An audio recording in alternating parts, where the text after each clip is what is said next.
Yo, what's up guys, welcome back to the channel, and today I'm gonna show you how to use Coinbase's mobile app. Alright, so if you have the mobile app but you don't know how to use it, this video is for you. It's just gonna be a quick guide. Just gonna show you how to use that. So let's just get straight into it. Now the first thing you're gonna do, of course, is to download the Coinbase mobile app. Assuming you don't already have it, you can just get it from the Google Play Store, or you could get it from the App Store for the iOS devices.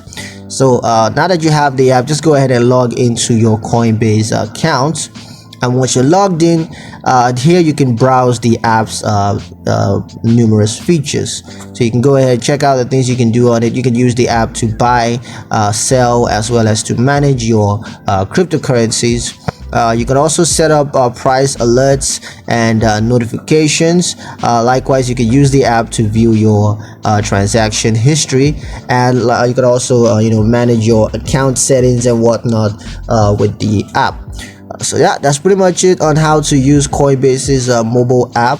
Hope you guys liked the video. Hope you found the information useful enough.